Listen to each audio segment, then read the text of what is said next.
নমস্কার বন্ধুগণ, audio story বাড়িতে আপনাদের সবাইকে স্বাগত। আশা করি আপনারা সবাই ভালো আছেন।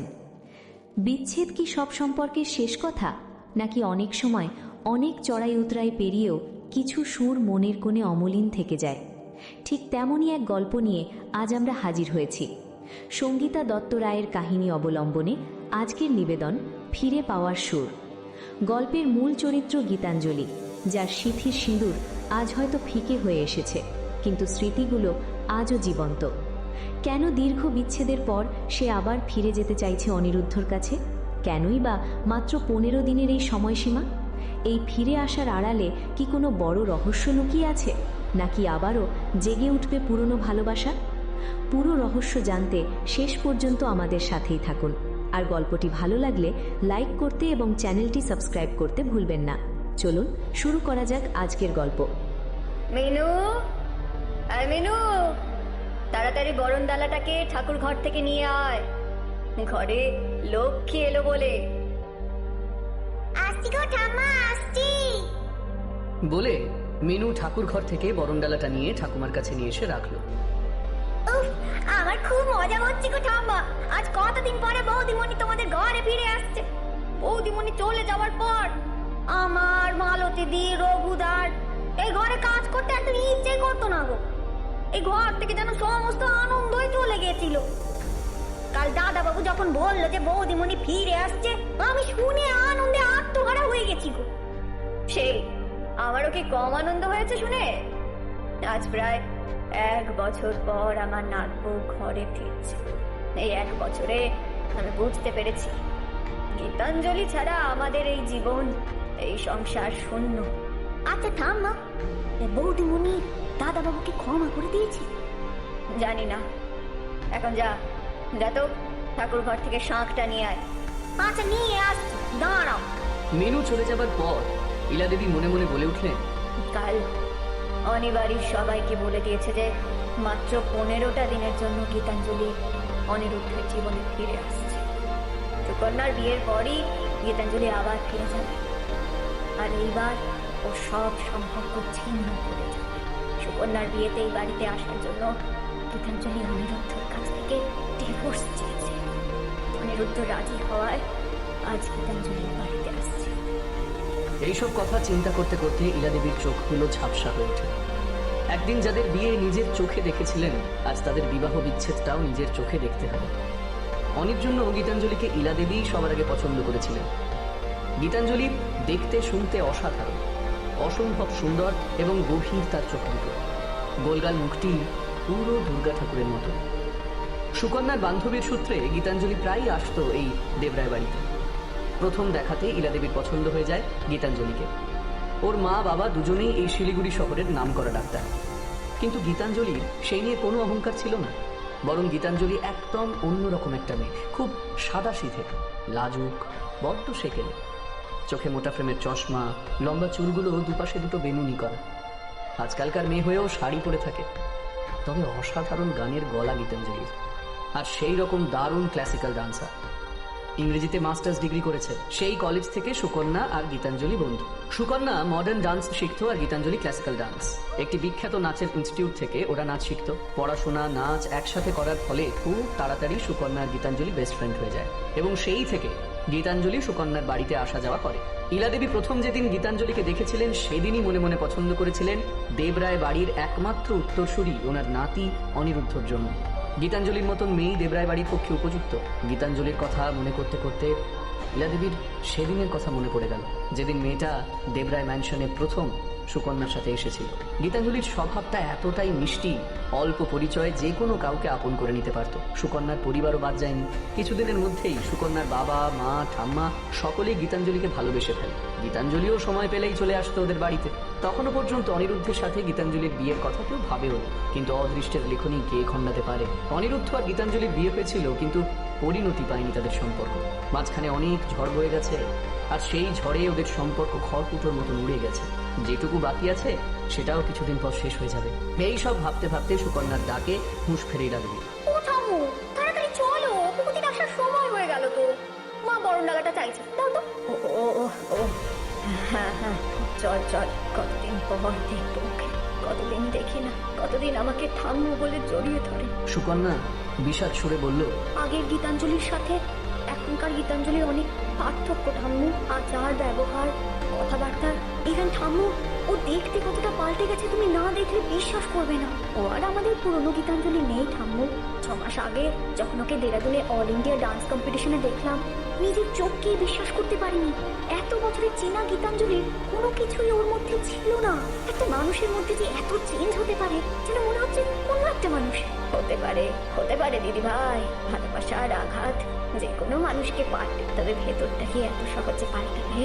ওই মেয়ে যে বড্ড অভিমানী, অনিরুদ্ধর দেওয়া আঘাতটা যে ওর মনে খুব লেগেছে, তাই তো নিজের সবকিছু পাল্টে দিতে চেয়েছে। নিজের জীবনের সুরটাকেও ও হারিয়ে ফেলতে চেয়েছে। আচ্ছা, অনেক অনেক সময় হলো, চল মা, চল চল, মা লক্ষ্মীর আসার সময় হয়ে গেল। দেখি চিনতে পারি কিনা আমার লক্ষ্মীকে। শিলিগুড়ি শহরের সমসম পরিবারগুলোর মধ্যে অন্যতম হচ্ছে দেবরায় পরিবার। শিক্ষা দীক্ষা, নাম যশ, প্রভাব প্রতিপত্তিতে দেবরায়দের টেক্কা দেওয়া দুষ্কর ব্যাপার। একাধারে বড় বিজনেসম্যান, দার্জিলিংয়ের 5টি চা বাগানের মালিকানা, অন্যদিকে কলকাতার বুকে 3টি কাপড়ের মিল ও 5টি গার্মেন্টস শোরুমের মালিক অনিন্দ্র দেবরায়কে চেনে না এমন কেউ নেই। অনিন্দ্র দেবরায়ের পূর্বপুরুষ দেশ স্বাধীন হওয়ার আগে জমিদার ছিলেন। সেই সময় দেবরায় পরিবারের সঙ্গে সাহেবদের ভালো সম্পর্ক ছিল। তার একটি রোয়াব অনিন্দ্রবাবুর মধ্যে ছিল। সেই সময়কার কলকাতার নেতা মন্ত্রীরা অনিন্দ্র দেবরায়ের নামে এক ঘাটে জল খেত। অনিন্দ্রবাবু তার মা বাবার একমাত্র সন্তান ছিলেন। ইলা দেবীকে বিয়ে করার পর নিজের বিজনেসের সুবিধার্থে অনিন্দ্রবাবু ইলা দেবী ও পুত্র অনিন্দকে নিয়ে শিলিগুড়িতে শিফট করেন। অনিন্দবাবুও তার পারিবারিক রীতি অনুসারে বিদেশে পড়াশোনা করেন। অনিন্দবাবুর শিক্ষাগত যোগ্যতা এতটাই ছিল যে সেই সময় বিদেশে অথবা এদেশে উচ্চপদস্থ কোনো সরকারি চাকরি অনায়াসেই পেয়ে যেতেন, কিন্তু তিনি তা করেননি। বরং বাবার বিজনেস জয়েন করেন এবং অনিন্দ্রবাবুর মৃত্যুর পর তার বিজনেসকে আরও এগিয়ে নিয়ে যান। শিলিগুড়ি শহরে আরও 3টি কোম্পানির মালিকানা পান তিনি। অনিন্দবাবু এবং তার স্ত্রী মনামী দেবীর 2 সন্তান, সুকন্যা এবং অনিরুদ্ধ। ছোটবেলা থেকে অনিরুদ্ধ পারিবারিক অনুশাসনের মধ্যে মানুষ হয়। অনিরুদ্ধর আদরের জায়গা ছিল ওর ঠাম্মু।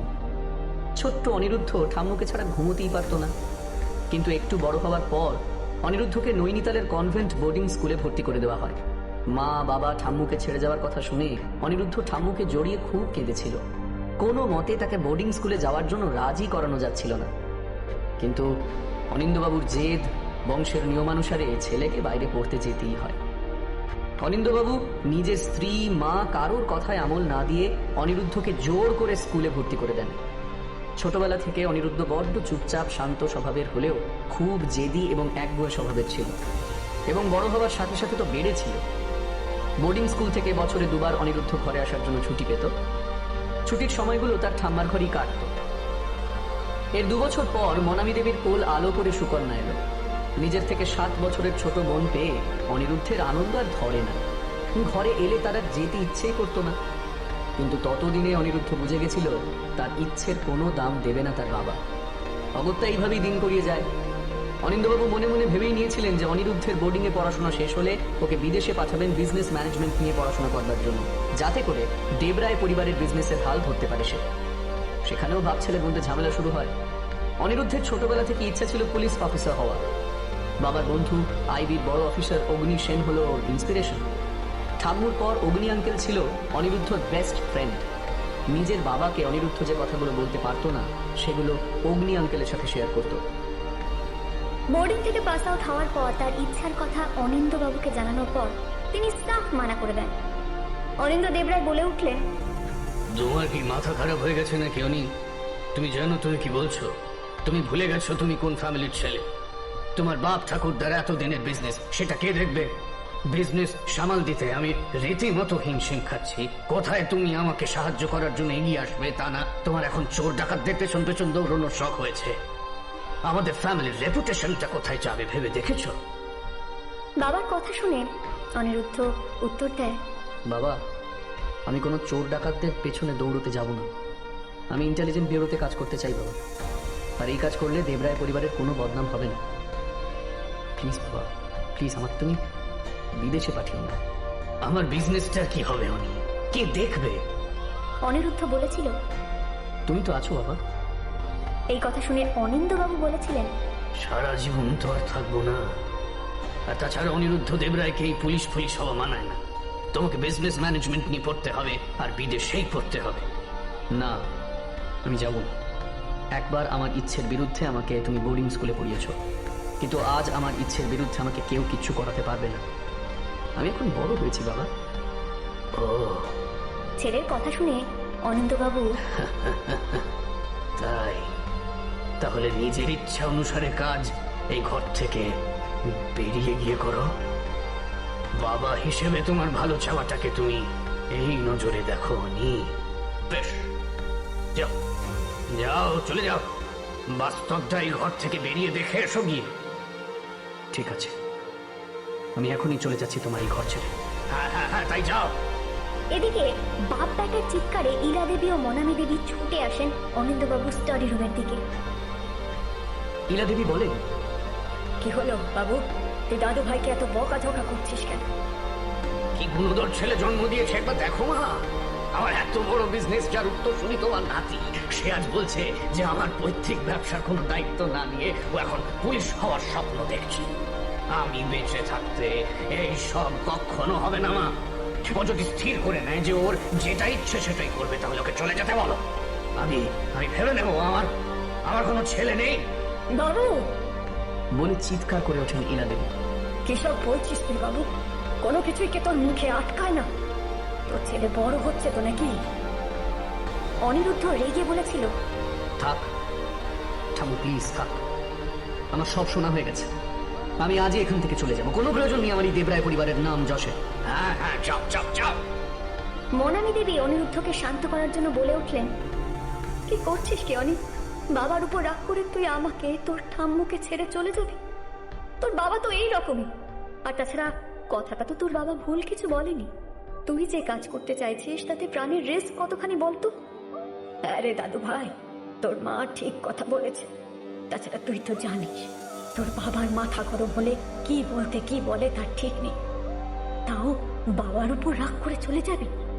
এই তুই আমাদের ভালোবাসিস? একটা ছোট্ট ব্যাপার নিয়ে তোর বাপ ছেলে কি শুরু করেছিস বলতো? পারবো না। অনিরুদ্ধ ছলো ছলো চোখে বলেছিল, পারবো না মা। আমার ইচ্ছেগুলোকে প্রত্যেকবার বিসর্জন দিতে পারবো না। সরি, আমাকে যেতে দাও। আজ বাবা আমাকে নিজের জায়গাটা চিনিয়ে দিয়েছে ঠাম্মু। আমাকে যেতে দাও, প্লিজ প্লিজ প্লিজ, তোমরা আমাকে যেতে দাও। অনিন্দবাবু আরো বলে উঠলেন, যাও না, যাও না, যাও যাও যাও যাও যাও, দেখি দেখি দেখি তোমাকে আশ্রয় দেবে। দুদিন পর এখানেই ফিরে আসতে হবে। তবে তবে জেনে রেখো, নিজের মত পরিবর্তন না হলে এই বাড়িতে তোমার কোনো জায়গা নেই। সেদিন মা ঠাম্মুর কোনো কথাই শোনেনি অনিরুদ্ধ। সামান্য কিছু জামাকাপড় নিয়ে বেরিয়ে এসেছিল দেবরায় ম্যানশন থেকে। সেদিন অনিরুদ্ধ কারোর কথাই শোনেনি, কিন্তু এখন সে কি করবে? কোথায় যাবে? কোথায় থাকবে? বাবা তো তাকে বাড়ি থেকে বের করে দিয়েছেন। মনে জমে থাকা একরাশ রাগ আর অভিমান নিয়ে অনিরুদ্ধ এখন দিশেহারা। জীবনের এই কঠিন যুদ্ধক্ষেত্রে তার পরবর্তী পদক্ষেপ কি হবে? অনিরুদ্ধ সেদিন কারোর কথায় কান দেয়নি, কিন্তু আজ সে বড় বিপদে। বাবা তাকে বাড়ি থেকে বের করে দেওয়ার পর তার থাকার বা যাওয়ার কোনো জায়গা নেই। মনের ভেতর তীব্র অভিমান আর অনিশ্চয়তা নিয়ে অনিরুদ্ধের জীবনযুদ্ধের পথ এবার কোন দিকে মোড় নেবে? সেদিনের জেদ অনিরুদ্ধকে আজ কোথায় দাঁড় করালো? বাবা তাকে বাড়ি থেকে বার করে দিলেন। এখন তার না আছে মাথা গোজার ঠাঁই, না আছে কোনো গন্তব্য। রাগ আর অভিমানে বুক ফেটে যাচ্ছে তার। অনিরুদ্ধর এই জীবন সংগ্রামের শেষ কোথায়? তারপরে চলুন দেখে নেওয়া যাক। আরে ওরে, কতদিন তোমায় দেখি না। কেমন আছো? কেমন আছো? এসো এসো এসো এসো, বসো বসো বসো। অনিরুদ্ধ বলে উঠলো, আমি বুঝতে আসলে থাকতে এসেছি। মানে? অবাক হয়ে যান অগ্নিশের। এত বড় বাড়ির ছেলে তার বাড়িতে থাকবে শুনে উনি কিছুটা অবাকই হয়েছিলেন। পরে অনিরুদ্ধর মুখে সমস্ত ঘটনা শুনে উনি বললেন, কাজটা তুমি যে ঠিক করনি মাসান। দেখো দেখো দেখো, এটা ভেবো না যে তোমাকে এখানে থাকতে দিতে আমার কোনো প্রবলেম আছে। তুমি তুমি তুমি তুমি যতদিন ইচ্ছা এখানে থাকতে পারো। তুমি তো জানো আমি তোমাকে আমার ছেলের মতন ভালোবাসি। আমার কে বা আছে বলো? কিন্তু আমি বলবো যে তোমার এইভাবে ঘর ছেড়ে বেরিয়ে আসাটা ঠিক হয়নি। ইন্দুর আর কি আছে বলো তো তুমি ছাড়া? ওরা এত ব্যবসার কে দেখভাল করবে? তোমাকে নিয়ে ওর কত স্বপ্ন, যদিও অহংকার অনিরুদ্ধ, কিন্তু আঙ্কেল আমার স্বপ্ন। অনিরুদ্ধ বলে ওঠে, আমার স্বপ্ন, আমার ইচ্ছে, এইসবে কি কোনো মূল্য বাবা দিল? সত্যি বলছি আঙ্কেল, বাবার বিজনেসে আমার কোনো ইন্টারেস্ট নেই। এইসব আমার একদম ভালো লাগে না। আমি তোমার মতো হতে চাই। তুমি যেমন ছদ্মবেশে অপরাধীকে ধরো, আমি সেই রকম আইবি অফিসার হতে চাই। কিন্তু অনিরুদ্ধ, একবার নিজের পরিবারের কথাটা ভাবো। অনিরুদ্ধর পরই ব্যবসা দেখভাল কে করবে? তোমার বাবার যে হার্টের অসুখ আছে সেটা তুমি তো জানো। এইভাবে তাকে আঘাত দিয়ে আসাটা কি তোমার ঠিক হলো? একটু ভাবো, একটু ভাবো। আচ্ছা, তুমি আজকের দিনটা ভাবো, তারপর তুমি যা ডিসিশন নেবে তাই হবে। অনিরুদ্ধকে আর ভাবতে হয়নি, পরিস্থিতি তার সিদ্ধান্ত পরিবর্তন করে দিয়েছে। যে রাতে অনি ঘর ছেড়ে বেরিয়ে এসেছিল সেই রাতেই অনিন্দ দেবরায়ের ম্যাসিভ হার্ট অ্যাটাক হয়। বুঝতে কারোর বাকি থাকে না কারণটা অনির ঘর ছেড়ে চলে যাওয়া। খবর পেয়ে অনি ছুটে গিয়েছিল নার্সিং হোমে। মা আর ঠাম্মুকে জড়িয়ে খুব কেঁদেছিল। ডাক্তারবাবু বলেই দিয়েছিলেন যে প্রচন্ড মানসিক আঘাতে এমন হয়েছে। ঘরে নিয়ে গিয়ে যেন ওনাকে কোনো রকম মানসিক আঘাত না দেওয়া হয়। মা ঠাম্মু গরুর দিকে তাকাতে পারেনি অনিরুদ্ধ। কোথায় না কোথায় নিজেকে বড্ড অপরাধী বলে মনে হচ্ছিল তার। আজ আজ সত্যি যদি বাবার কিছু হয়ে যেত, নিজেকে কি কখনো ক্ষমা করতে পারত?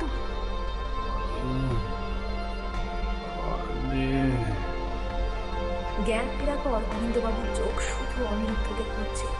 অনিরুদ্ধকে দেখে অনিন্দবাবুর চোখের অনেক জল নেমে এলো। অনিরুদ্ধ বাবাকে জড়িয়ে ধরল।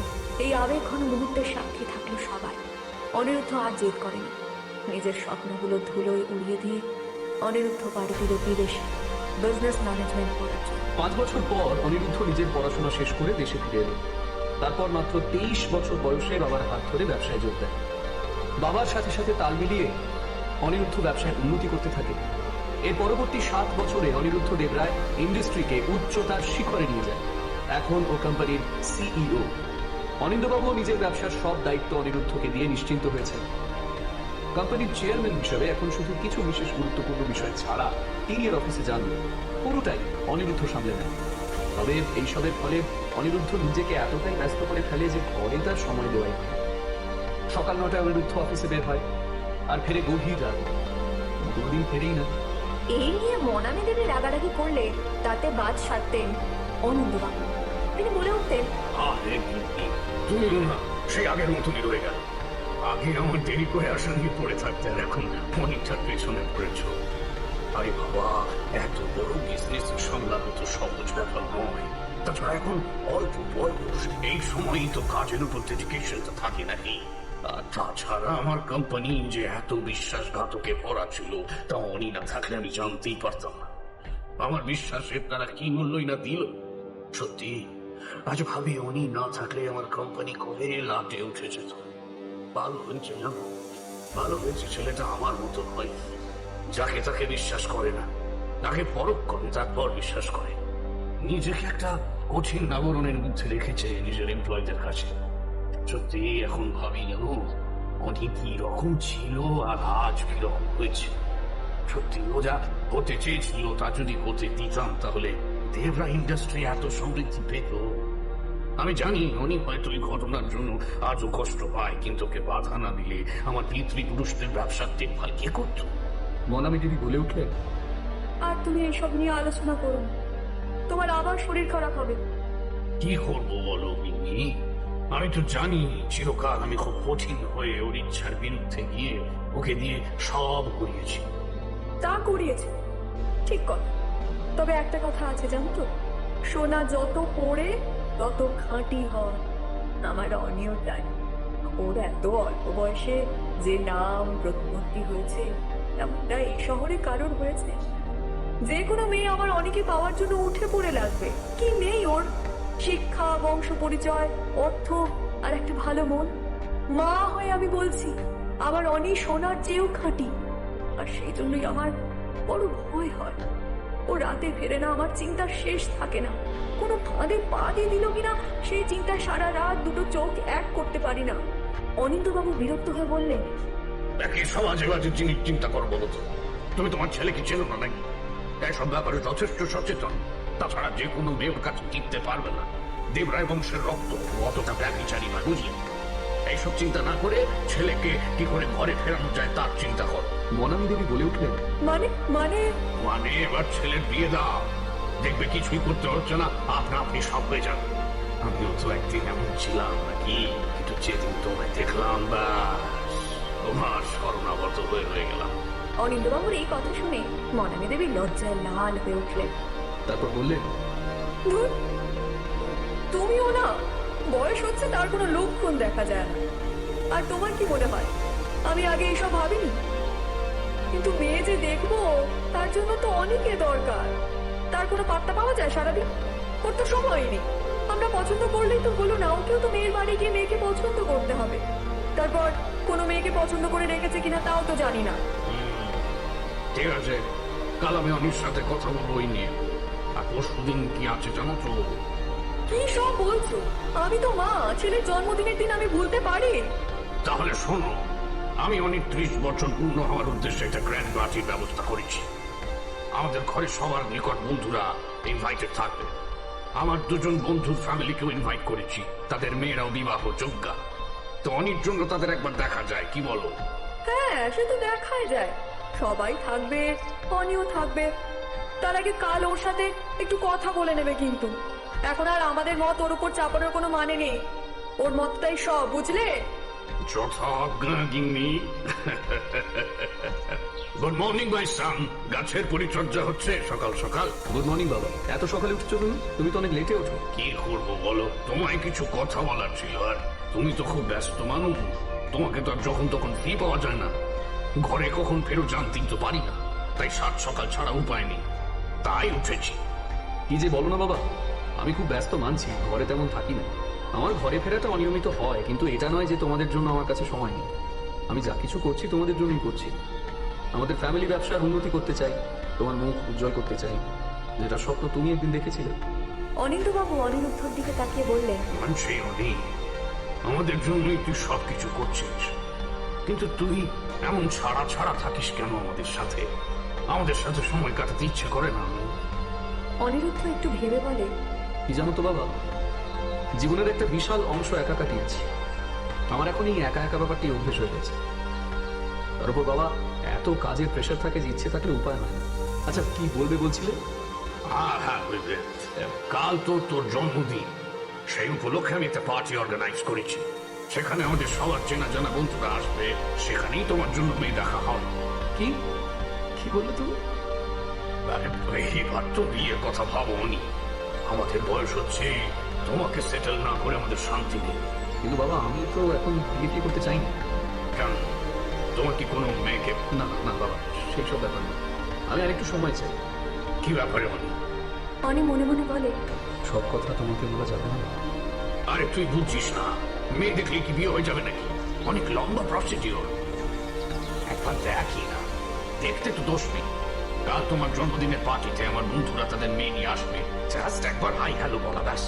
তোমার পছন্দ না হলে আর কোনো কথাই এগোবে না। আর কাল কিন্তু তুমি কোথাও বেরোবে না। কিন্তু বাবা, আর কোনো কিছু শুনবো না, তাই আমি বলে দিলাম। বাবা চলে যাওয়ার পর অনিরুদ্ধ মাথায় হাত দিয়ে বসলো।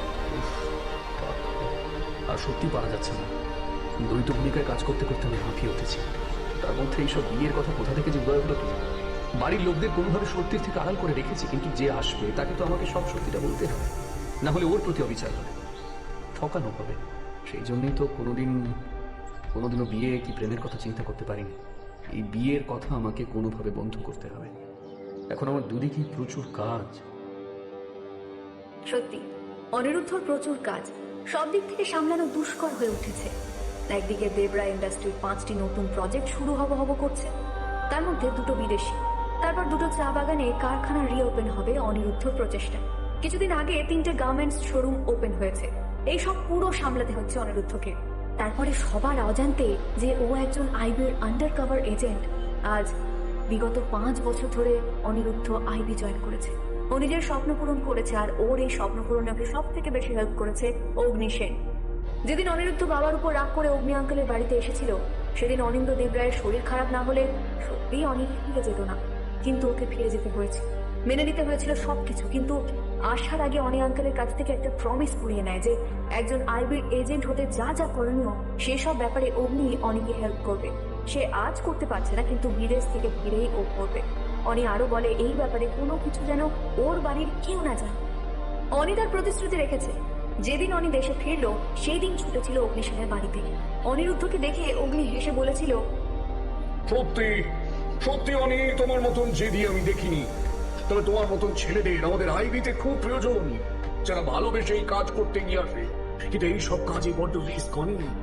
তারপর সব থেকে বড় কথা হলো, তুমি সব দিক সামাল দেবে কি করে? এমন হতে পারে দুটো জায়গায় তোমাকে এক সময় দরকার পড়লো, তখন তুমি কি করবে? সবকিছু ম্যানেজ করে নেবো অঙ্কেল, তুমি চিন্তা করো না। আমি খুব তাড়াতাড়ি বাবার কোম্পানি জয়েন করছি। ওখানে কাজটা তাড়াতাড়ি বুঝে নিই, আর এদিকে স্টাডি করে আইবির পরীক্ষার প্রিপারেশনটাও হয়ে যাবে। পরীক্ষা দেওয়ার সাথে সাথে তো আর চাকরি পেয়ে যাবো না, ততদিনে কোম্পানির খুঁটিনাটি বুঝে নিতেও পারবো। যেদিন চাকরি পেয়ে যাবো তার আগেই আমি বাবার কোম্পানিতে বিশ্বাসযোগ্য লোক রেখে তারাই আমার কাজ করে দেবো, আর আমি তখন আইবির অফিসে কাজ করবো। আর যদি তখনও কোম্পানিতে প্রয়োজন আমাকে নিতান্তই পড়ে, তখন ম্যানেজ করে দিও। কি যে বলো তুমি অনি, এইভাবে হয় নাকি? শেষে তোমার একুল উকুল দুকুলই যাবে, সব দিক তুমি সামাল দিতে পারবে না। সব পারবো অঙ্কেল, দিনের বেলাটা কখনো একটু কনসিডার করে দিও কোনো কোনো দিন। আমি রাতে তুমি আমাকে রুচি পাবে। প্লিজ আঙ্কেল, আমার স্বপ্ন পূরণ করতে হেল্প করো প্লিজ। ঠিক আছে অনি, আমি হেল্প করব। তবে তুমিও চেষ্টা করবে যে এমন ভাবে আইবিতে নিষ্ঠা সহ কাজ করো যাতে করে উপর মহল থেকে তোমাকে আন্ডার কভার এজেন্ট হিসেবে বেছে নেয়। আমি জানি অনি, তোমার মধ্যে সেই যোগ্যতা আছে, আর এর ফলে তোমার সুবিধাই হবে। রোজ রোজ এদিক ওদিক করতে হবে না, নিজের সমস্ত কাজ ঠিক ভাবে করতে পারবে। অগ্নিসেনের কথা অনিরুদ্ধ অক্ষরে অক্ষরে পালন করেছিল। বাবা কোম্পানি জয়েন করে অনিরুদ্ধ দ্রুত কাজ শিখে নিয়েছিল। ধীরে ধীরে অনিন্দবাবু তার ব্যবসার সমস্ত দায়িত্ব অনিরুদ্ধের উপর ন্যস্ত করেন। অনিরুদ্ধ খুব মন দিয়ে কাজ করতে থাকে, অন্যদিকে নিজেকে আইবির পরীক্ষার জন্য তৈরি করে। অগ্নিসেনের সহায়তা এবং নিজের প্রচেষ্টায় অনিরুদ্ধ আইবি পরীক্ষায় পাশ করে এবং খুব ভালোভাবে দুটো কর্মজীবন দুভাবে সামলাতে থাকে। ঘুমে কাতর গীতাঞ্জলি বিরক্তির সাথে উত্তর দিল, উফ রঘু, তুই না সত্যি পারিস, এত এত সকাল সকাল কেউ ফোন করে? জানিস তো কত রাত থেকে পড়ি, আমার এত সকালে ঘুম ভাঙে না। এই যে জিতু ঘরানি, আজ আমাদের বাড়িতে তোদের সবার ইনভিটেশন আছে, মনে আছে নিশ্চয়ই? হ্যাঁ, সে মনে আছে, কিন্তু সে তো সন্ধ্যাবেলা, এত সকালে আমাকে কিসের জন্য ফোন করেছিস বলতো? কেন মা তোকে সকালে আসতে বলেনি? দেখ, কোনো কিছু কথা শুনবো না, তুই 8টার মধ্যে দেবরায় ম্যানশনে চলে আয়। শোন না রঘু, শোন না, আমি সন্ধ্যাবেলায় যাবো, এখন আর যাচ্ছি না। কেন শুনি? না মানে তোর দাদার জন্মদিন উপলক্ষে আজকের পার্টি, আমার তো রাতে যেতেই কেমন যেন লাগছে, আমার সকালে অসম্ভব। সুকন্যা অবাক স্বরে বলল, কেন? সেটা তো বল। কেন আবার কি? তোর দাদাকে আমি চিনি না, জানি না, কার উপলক্ষে কোনো অনুষ্ঠানে যেতে কেমন না একটা লাগবে না? এই শোন, তোকে আমার মা আসতে বলেছে, আর আমি তো বন্ধু, তুই তোর বন্ধুর দাদা জন্মদিনে আসতে চাইছিস না? গীতাঞ্জলি বলে ওঠে, এই কখন বললাম যাবো না? সন্ধ্যায় সবাই মিলে যাব, কিন্তু সকাল থেকে তোদের ওখানে যাওয়া ভালো দেখায় না। সকালবেলায় তোরা সব ফ্যামিলি মেম্বার্সরা থাকবি সেখানে, এখানে আমার কি কাজ বলতো? সুকন্যা বলে ওঠে, শোন কিন্তু, আমি কিছু শুনছি না, তুই আসছিস না? যদি বলিস মাকে আবার বলিস তোকে স্পেশাল করে ইনভাইট করতে। গীতাঞ্জলি ব্যস্ত স্বরে বলে, আরে আরে না না না, তুইও না। সুকন্যা সামান্য হেসে বলল, আসছিস কিনা বল। গীতাঞ্জলি বিরক্ত হয়ে বলে, যাচ্ছি বাবা, যাচ্ছি।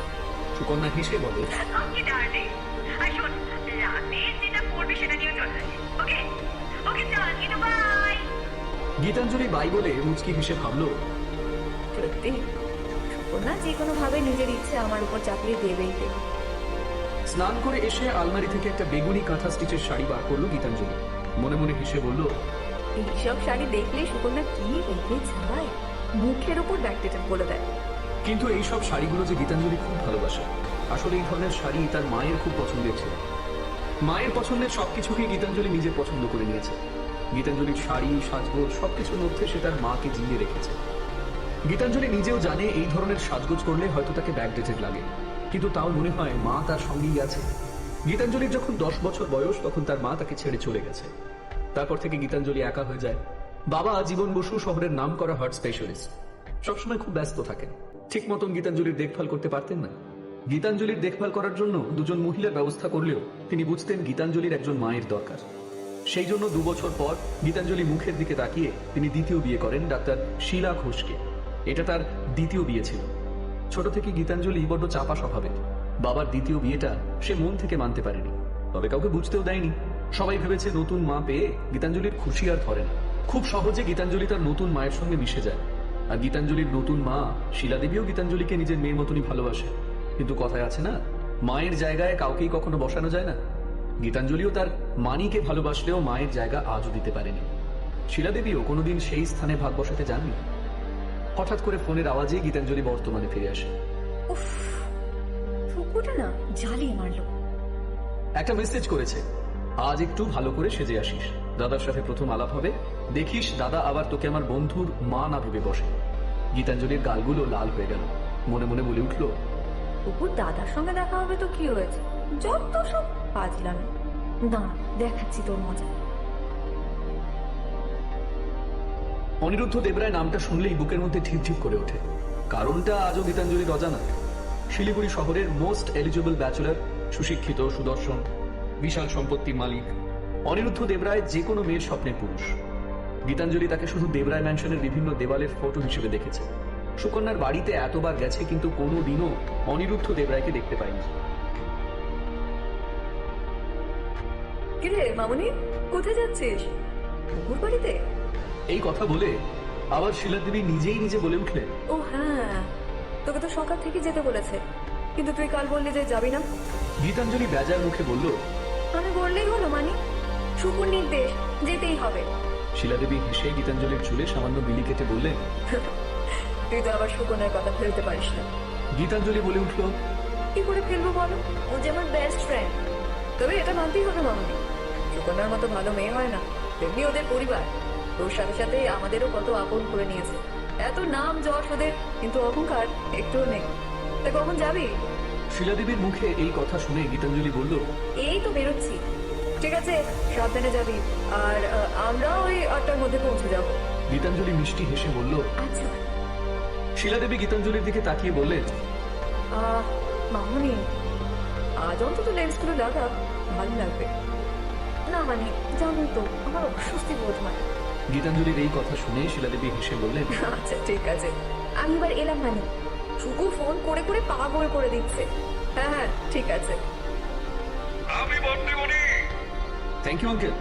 আজ রাতের পার্টিতে আসছো তো? অগ্নিশেন বলে উঠল। অনিরুদ্ধ চিন্তিত মুখে বলল, আজ আবার একটা ঝামেলা আছে আঙ্কেল। অগ্নিশেন অনিরুদ্ধের চিন্তিত গলা শুনে বললেন। অনিরুদ্ধ মাথা নেড়ে বলল, আরে বাবা আমার বিয়ের ব্যবস্থা করছে। আজ পার্টিতে বাবার পরিচিত কয়েকজন মেয়ের বাড়ির লোক আসবে। অগ্নিশেন উৎফুল্ল হয়ে বললেন। অনিরুদ্ধ বেজার মুখে বলল, আমার কাছে এটাই ঝামেলা আঙ্কেল। আমার এখন এইসব বিয়ে নিয়ে কোনো মাথা ব্যথাই নেই। অগ্নিশেন অনিরুদ্ধকে আশ্বাস দিয়ে বললেন, আরে বাবা, একদিন না একদিন তো বিয়ে করতেই হবে, নাকি অন্য কোনো ব্যাপার আছে? ধুর, কি যে বলো না, আমার সময় কোথায় সব ফালতু জিনিস করার। এই কথা শুনে অগ্নিশেন থমকে যায়। কিছুক্ষণ পরে গলাটা থমথমে করে বললেন, প্রেম, বিয়ে, এগুলো ফালতু নয় অনি। যেদিন কাউকে সত্যিকারের ভালোবাসবে সেদিন বুঝবে এগুলো ফালতু নয়। শোনো আঙ্কেল, আমি তোমার মতন সিঙ্গেল থাকবো। একই বাবার পুরো বিজনেস সামলাতে হচ্ছে, আবার এইদিকে আইবির কাজ করে আমি সময় পাচ্ছি না, জাস্ট সময় পাচ্ছি না। তো যাকে বিয়ে করবো তাকে সময় দেবো কি করে? এই নিয়েও পরে ঝামেলা হবে। তারপর যে কাজটা করি সেটা কি কোনো মেয়ে বুঝতে পারবে? আমি সত্যিটা বলতেও পারবো না। আমার একটা সম্পর্ককে মিথ্যে দিয়ে শুরু করতে আমি চাইনি। সত্যি কথা বলছি আঙ্কেল, আমি লাইফে কোনো বন্ধন চাইনি। এর থেকে এটাই বেটার, তোমার মতো সিঙ্গেল থাকা। অনিরুদ্ধের আসল সমস্যাটা বুঝে অগ্নিশেন বললেন, আমি এমনি এমনি সিঙ্গেল নেই অনি, পরে তোমাকে সব বলবো। যাই হোক, আমার মনে হয় তোমার এবার বিয়েটা করে নেওয়াই উচিত। তাছাড়া অনিন্দ যখন বলেছে তোমার বিয়ে দেবে, তখন তুমি সহজে পার পাচ্ছ না। কিন্তু আঙ্কেল মিথ্যে বলতে হবে তো। অনিরুদ্ধের কথা শুনে অগ্নিশেন বলে উঠলেন, তো কি হয়েছে অনি? তুমি কোনো অপরাধী নয়, তুমি একটা আইবি আন্ডারকভার এজেন্ট। এই পরিচয় তুমি কাউকেই দিতে পারবে না, এটা তো তুমি আগে থেকেই জানতে। তাই বলে বিয়েই করবে না সেটা হয় নাকি? তোমার পার্সোনাল লাইফ বলে কি কিছু থাকবে না? তোমার মতন বাকি অফিসাররাও বিয়ে করেছে তো নাকি? তারাও সত্যিটা গোপন করেই করেছে। দেখো অনি, অনিন্দ যদি তোমার বিয়ের জন্য কোনো মেয়েকে পছন্দ করে তাহলে তুমি না করো না। তোমার পছন্দের কোনো মেয়েকে বিয়ে করে নিও। তোমার একটা পরিচয় সে জানবে যে তুমি অনিরুদ্ধ দেবরায়, দেবরায় ইন্ডাস্ট্রির কর্ণধার। অনিরুদ্ধ উদ্বিগ্ন স্বরে বলল। কিন্তু যদি পরে কিছু হয়? অগ্নিসেন আশ্বস্ত স্বরে বললেন, কিছু হবে না, কিছু হলে তো আমি আছি নাকি? একা একা সারা জীবন কাটানো যায় না অনি, খুব কঠিন এই কাজ। আচ্ছা শোনো না অনি, আমি ওকে দেখবো নাকি তোমার জন্য মেয়ে? এবার অনিরুদ্ধ আরো রেগে বলল, আঙ্কেল প্লিজ তুমি শুরু করো না। অগ্নিসেন বলেও ওকে ওকে ওকে, রাখছি তাহলে, সন্ধ্যেবেলায় দেখা হবে, ওকে? ফোনটা রেখে অনিরুদ্ধ চিন্তায় পড়ে যায়। যেদিন থেকে বাবা বিয়ের কথা বলেছে সেদিন থেকে মারাত্মক চিন্তা হচ্ছিল কি করে বিয়ে করবে। প্রথমত বিয়েতে কোনো ইন্টারেস্টই নেই, কখনো কোনো মেয়েকেই মনে ধরেনি। অফিসে এত মেয়ে আছে, এত ক্লায়েন্ট আছে, কাউকেই মনে ধরেনি। কিন্তু যে কাজটা সে করে তা পুরোপুরি মেয়েদের নিয়ে। এই ব্যাপারটা কি অন্য কোনো মেয়ে সহজে মেনে নেবে? আর এইদিকে বাবা যখন বিয়ে দেবে ঠিক করেছে তখন দেবে। পুরো সত্যিটা না জানিয়ে কাউকে নিজের জীবনে আনা মানে তাকে ঠকানো। কিন্তু আজ আঙ্কেল ভরসা দেওয়াতে মনটা কিছুটা হলেও সান্ত্বনা পেল। কিন্তু বিয়ে নামক জিনিসটা না হলে শ্রেয়। আসলে আন্ডারকভার এজেন্ট হিসেবে তার কাজ হলো দুর্নীতির সঙ্গে যুক্ত আছে যেসব মেয়েরা, তাদেরকে নিজের রূপের জালে আবদ্ধ করে তাদের কাছাকাছি যাওয়া আর সুযোগ বুঝে তাদের পেট থেকে নানা রকম ইনফরমেশন জোগাড় করে। এই ইনফরমেশন নিয়ে অনিরুদ্ধ অনেক মিশন সাকসেসফুল হয়েছে। প্রথম যখন অনিরুদ্ধকে এই কাজ করতে বলা হয়, অনিরুদ্ধ খুব অস্বস্তিতে পড়ে গেছিল। যতই হোক তাদের ফ্যামিলির একটা নাম আছে, কোনোভাবে জানাজানি হলে রক্ষে নেই। কিন্তু কাজে নেমে দেখলো কত কত মহিলা বিভিন্ন অসামাজিক কাজে লিপ্ত আছে। সন্দেহ যাতে না হয় সেই জন্য মেয়েদের সামনে রেখে কত কত অপরাধমূলক কাজ হচ্ছে। কেউ এই কাজ নিজের ইচ্ছে করে, নয়তো কাউকে জোর করে করানো হচ্ছে। যে সমস্ত মেয়েদের জোর করে এইসব কাজ করানো হয়েছে তাদেরকে রাজসাক্ষী করা হয় ও পরে সসম্মানে নিজের ঘরে পৌঁছে দেওয়া হয়। আর যারা স্ব ইচ্ছায় এইসব কাজে যুক্ত তাদের সকলকে জেলের ঘানি টানিয়ে ছাড়ে অনিরুদ্ধ। অপরাধীদের কাছে অফিসার ADR জমের সমান। অনিরুদ্ধ নিজেও জানে দেশের জন্য ও যে কাজ করছে তা নিঃসন্দেহে প্রশংসনীয়, কিন্তু তার কাজকে বোঝার মতো মেয়ে কি কেউ আছে? এই জন্যই তো এই কাজ যেদিন থেকে শুরু করেছে সেই দিনই প্রতিজ্ঞা করে নিয়েছে তার জীবনে কখনোই কোনো মেয়ে আসবে না। এই ভাবনায় অনিরুদ্ধ সামনের দিকে না তাকিয়ে হোঁচট খেয়ে টাল সামলাতে না পেরে দেওয়ালে সজোরে ধাক্কা খাওয়ার মুখে একটা হাত ওর কপালের সামনে পড়লো, যাতে করে অনিরুদ্ধর কপালটা দেওয়ালে লাগার থেকে বেঁচে গেল। কিন্তু যার হাত ছিল তার খুব লেগেছে। অনিরুদ্ধ চোখ খুলে দেখলো একটা মেয়ে, তার বোনের বয়সী হবে, খুব শান্ত, নিরীহ, মোটা চশমার আড়ালে ঢাকা দুটো চোখ, সাজগোজের কোনো বহর নেই, কিন্তু মুখটা মিষ্টি। মেয়েটির যে হাতটাতে ব্যথা লেগেছে সেটাকে নেড়ে ছেড়ে দেখছে। এইরকম একটা মেয়ে নিজের বাড়িতে দেখে অনিরুদ্ধ ঘাবড়ে যায়। অনিরুদ্ধ অবাক চোখে গীতাঞ্জলির দিকে তাকিয়ে বলল, কে আপনি? গীতাঞ্জলি অনিরুদ্ধকে দেখে একটা ঢোক গিলে বলল, আমি আমি গীতাঞ্জলি, গীতাঞ্জলি বসু, সুকন্যার বন্ধু। ও আপনি বন্ধু? অনিরুদ্ধ ভ্রু কুঁচকে বলল, হ্যাঁ, কেন? গীতাঞ্জলি অবাক স্বরে বলল। তারপর অনিরুদ্ধর দিকে কিছুক্ষণ এক দৃষ্টিতে তাকিয়ে ধীর স্বরে বলল, বাই দ্য ওয়ে, আপনি তো অনিরুদ্ধ দেবরায় দাদা? Yes. Nice to meet you. Gitanjali নিজের শ্বাস রোধ করে হড়বড়িয়ে কথা বলে দেয়, আপনার জন্য একটা ছোট্ট গিফট। এই বলে একটা সুন্দর ফুলের বুকে গীতাঞ্জলি অনিরুদ্ধকে দিয়ে বলে, হ্যাপি বার্থডে। অনিরুদ্ধ অবাক হয়ে বলল, থ্যাঙ্কস। ওকে এই কথা বলে গীতাঞ্জলি তাড়াতাড়ি চলে আসে সুকন্যার ঘরে। গীতাঞ্জলির চলে যাওয়ার দিকে এক দৃষ্টিতে তাকিয়ে থাকে অনিরুদ্ধ। গীতাঞ্জলির স্নিগ্ধতা অনিরুদ্ধকে ছুঁয়ে যায়। চেনা নেই জানা নেই একটা মেয়ে এসে এমন করে আমাকে বার্থডে উইশ করে গেল, স্ট্রেঞ্জ।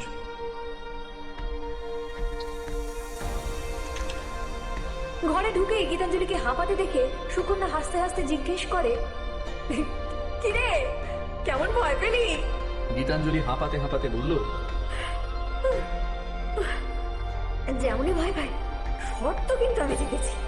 সুকন্যা বলে উঠল, হ্যাঁ বাবা, তুই জিতেছিস, কিন্তু আমি ভেবেছিলাম তুই পারবি না। তুই যা ভিতর টিম, দাদাকে সামনাসামনি দেখে তুই কিছুই বলতে পারবি না। ও মা, তুই যদি কি গড়গড় করে পাখি পড়ার মতো দাদাকে উইশ করে দৌড়ে চলেও এলি। গীতাঞ্জলি ঠোঁট ফুলিয়ে বলে উঠল, তো আবার কি, যেভাবেই করি তোর শর্ত পূরণ করেছি। এবার তুই হেরেছিস। এবার শর্ত অনুসারে আমি যে ড্রেস পছন্দ করব তোকে আজ সন্ধ্যাবেলায় তাই করতে হবে। সুকন্যা মাথায় হাত দিয়ে বলল, উফ, গীতু, কি ভাবলাম আর কি হলো, ভেবেছিলাম তোকে আমার মতো করে সাজাবো, তা না, তোর পছন্দ এখন সাজতে হবে। গীতাঞ্জলি হেসে বলে ওঠে, খুব না, খুব তো শর্ত দিয়েছিলি, তোর দাদাকে আমি একা গিয়ে উইশ করতে পারবো না। যদি উইশ করতে না পারি তাহলে তোর পছন্দের ড্রেস পরতে হবে, কিন্তু তোর প্ল্যান পুরোই পাল্টে গেল। এখন আমার। সুকন্যা গীতাঞ্জলিকে থামিয়ে দিয়ে বলে, হ্যাঁ হ্যাঁ জানি জানি। দিদিমণিরা, মা তোমাদের জল খাবার খেতে ডাকছে গো। মিনতির ডাকে সুকন্যা মিনতিকে উদ্দেশ্য করে বলল, আচ্ছা তুমি যাও, আমরা যাচ্ছি। খাবার টেবিলে গীতাঞ্জলি অনিরুদ্ধর সাথে চোখাচোখি হতেই চোখটা নামিয়ে নেয়। আবার বুকটা ঢিপ ঢিপ করছে। ইস, কি যে হচ্ছে, কেন এরকম হচ্ছে? শুকুর দাদাকে দেখলি কেন এমন হচ্ছে? তখন যে কিভাবে কথাগুলো বলেছি এ তো আমিই জানি। এই যে গীতাঞ্জলি, অনির সাথে আলাপ হয়েছে তোমার? হ্যাঁ আন্টি। মনামী দেবীর কথায় গীতাঞ্জলি মাথা নেড়ে বলে, আর মা, all credit goes to me. Sukanya বলে ওঠে কথাটা। ইলা দেবী সুকন্যার দিকে তাকিয়ে বলে, তাই? তা তুই কি করলি? সুকন্যা বলে, আর বলো না ঠাম্মু, কি তোকে বারবার বললাম আজকে একটু ঠিকঠাক মতো সেজে আসিস। ও তো বাবা আমার বলাই বৃথা, দিদিমণির মতো সেজে চলে এসেছে। তাই বললাম যে চেঞ্জ করে নিতে, তা আমার কথা তো শুনলো না। তখন ওকে একটা শর্ত দিলাম যে ও যদি দাদাকে উইশ করে আসতে পারে তাহলে আজ ওর পছন্দের ড্রেস আমি পরবো। আমি তো জানতাম ওটা হবে না, ও যা মুখ চোরা, কিন্তু ও দাদাকে উইশ করে দিয়েছে, আর আমি হেরে গেছি। খাবার টেবিলে সবাই হেসে উঠল। অনিন্দবাবু গীতাঞ্জলিকে উদ্দেশ্য করে বললেন, গীতাঞ্জলি, কেমন আছো? ভালো আঙ্কেল। এখন তো আর আসোই না। আঙ্কেল, আসলে পড়ার খুব চাপ, তাই আর আসা হয় না। বেশ বেশ, তা তোমার বাবা মা কেমন আছেন? ভালো আছে। বেশ, চমৎকার চমৎকার। অনিন্দবাবু হেসে অনিরুদ্ধকে উদ্দেশ্য করে বললেন, এই যে অনি, গীতাঞ্জলির কিন্তু আর একটা পরিচয় আছে। ও শহরের নামকরা হার্ট স্পেশালিস্ট ডক্টর জীবন বসু এবং গাইনোকোলজিস্ট ডক্টর শিলা বসুর মেয়ে। অনিরুদ্ধ গীতাঞ্জলির দিকে এক দৃষ্টিতে তাকিয়ে বলল, আপনার হাতের ব্যথা কেমন আছে? ঠিক আছে। গীতাঞ্জলি মাথা নিচু করে বলল। সুকন্যা অবাক চোখে অনিরুদ্ধর দিকে তাকিয়ে বলল, এই দাদা, কাকে আপনি বলছিস? শুনছিস না, ও আমার বন্ধু, আমরা সেম এজ রে। জানি, ওকে দেখে মনে হয় না। এই বলে সুকন্যা ফাজলামির হাসি হেসে বলল, আমারও মনে হয়নি, তবে আমি ওর বার্থ সার্টিফিকেট দেখেছি। উফ, দিদি ভাই, আবার ওর পেছনে লাগছো। গীতাঞ্জলি রাগত চোখে ইলা দেবীর দিকে তাকিয়ে বলল, ছাড়ো না ঠাম্মু, ও তো এমনই, আমার পেছনে লেগে স্বর্গীয় আনন্দ পায়। সকলে খোশ মেজাজে জল খাবার খাচ্ছে। আচ্ছা, আমার হয়ে গেছে, আমি এবার উঠছি, ওকে? এই বলে অনিরুদ্ধ উঠে যায়। অনিরুদ্ধ চলে যাওয়ার সময় এক নজর গীতাঞ্জলির দিকে তাকিয়ে চলে যায়। মনে মনে ভাবে, কি অদ্ভুত আকর্ষণ ক্ষমতা ব্যাটির মধ্যে, এত সহজ অথচ ইউনিক। এত ধরনের মেয়ে দেখেছি, কিন্তু এমন মেয়ে দেখিনি। কি যে হচ্ছে আমার। কোনো মেয়ে অনিরুদ্ধ দেবরায়ের উপর প্রভাব বিস্তার করতে পারেনি, আজও কেউ পারবে না। ওই মেয়েটারও কোনো প্রভাব আমার উপর করতে দেব না। কোনো মেয়েকে নিয়ে ভাবার সময় আমার নেই, আমার অনেক কাজ। কোনোভাবে যদি বিয়ের ব্যাপারটাকে এখনকার মতো ক্যান্সেল করতে পারি তাহলেই ঠিক হবে। যখন মনে হবে জীবনে সাথী দরকার তখন না হয় ভেবে দেখবো। এখন আমি যেমন আছি ভালোই আছি। এইসব চিন্তা করতে করতে অনিরুদ্ধ ল্যাপটপটা নিয়ে খুলে বসলো। কিছু অফিসিয়াল কাজ আছে, ঘরের কেউ আজ ওকে অফিস যেতে দেবে না, এই অগত্যা ঘরে বসে কাজ করছে। বুদ্ধি করে অফিসের কিছু পেন্ডিং ফাইল সাম্যকে দিয়ে এনে নিয়েছে। সাম্য হলো অনিরুদ্ধর বিশ্বাসযোগ্য সেক্রেটারি, বন্ধুও বটে। অফিসের নানান ধরনের কাজ সাম্য করে থাকে। কখনো কখনো কোনো দরকারে অনিরুদ্ধ অফিসে উপস্থিত না থাকলে সাম্য পুরো ব্যাপারটা সামলে দেয়। একমাত্র সাম্য জানে অনিরুদ্ধর এই দ্বৈত ভূমিকার কথা। দেখতে দেখতে ঘড়ির কাঁটা 12টায় গিয়ে ঠেকেছে। অনিরুদ্ধ কাজে মগ্ন। হঠাৎ করে কোথার থেকে শাস্ত্রীয় সঙ্গীতের এবং ঘুঙুরের আওয়াজে অনিরুদ্ধর কাজের মনোনিবেশ ভেঙে যায়। কাজের সময় মাইন্ড ডিস্টার্ব হলে অনিরুদ্ধ খুব রেগে যায়। নিরিবিলিতে তো কাজ করার অভ্যেসও, এটাও ছোটবেলাকার অভ্যাস। গানের আওয়াজে বিরক্ত হয়ে অনি উঠে ঘরের বাইরে বেরিয়ে এসে দেখে গান বুনুর ঘর থেকে আসছে। রাগে অনিরুদ্ধ সুকন্যার ঘরে ঢুকতে গিয়ে দেখে গীতাঞ্জলি বিভোর হয়ে শাস্ত্রীয় গানের তালে তালে নিচে যাচ্ছে, আর বাড়ির সবাই বসে বসে দেখছে। কিছুক্ষণের জন্য থমকে যায় অনি। কি অসাধারণ শাস্ত্রীয় নৃত্য করে মেয়েটি। অনিরুদ্ধ দাঁড়িয়ে যায়।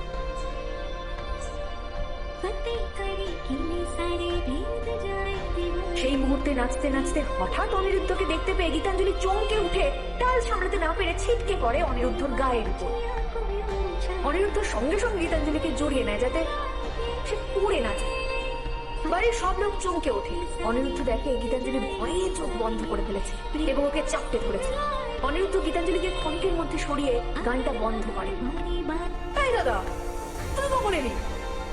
বলুন, তুই জানিস না আমি ঘরে অফিসের কাজ করছি? সুকন্যার প্রশ্নে রুক্ষভাবে অনিরুদ্ধ উত্তর দেয়। আর কাজের সময় ডিস্টার্ব করা আমি পছন্দ করি না। আর এটা বাড়ি নাকি অন্য কিছু?